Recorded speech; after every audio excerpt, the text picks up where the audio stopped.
তুমি তুমি জ্বরে ভিজছো? হ্যাঁ, জ্বরে ভিজছো সাফারি পার্কে?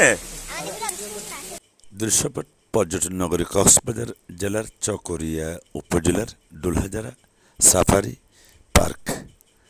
এদিন ছিল একেবারে আচমকা বৃষ্টি।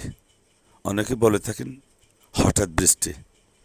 মৌসুমের প্রথম এ বৃষ্টিতে ভিজে অনেক শিশু কিশোর এবং নারী পুরুষ তারা উপভোগ করে আনন্দ।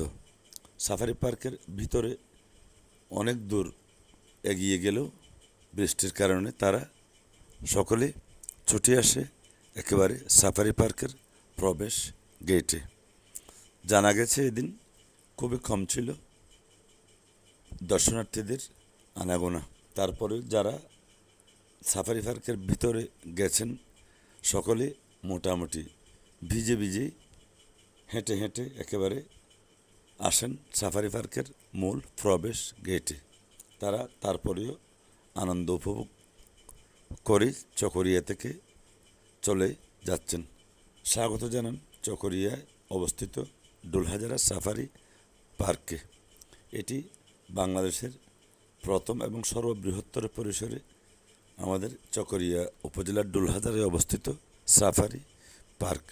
প্রতিনিয়তই ভিড় করছে দর্শনার্থীরা। বিশেষ করে গেল ঈদ মৌসুমে অনেক সংখ্যক পর্যটনপ্রেমী মানুষজন সাফারি পার্কে বেড়াতে আসেন।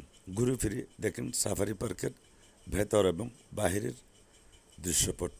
তারা সকলে খুশি। সাফারি পার্কে বর্তমানে দেশের ৬৬ জেলা থেকে ছুটে আসছেন পর্যটনপ্রেমী মানুষগুলো। সম্প্রতি সময়ে অনেক পরিসরে লোকারণ্য কম থাকলেও ইদানিংকালে বেড়েছে মানুষজনের আনাগোনা। সাফারি পার্ক প্রাণ পেতে শুরু করেছে নতুন করে।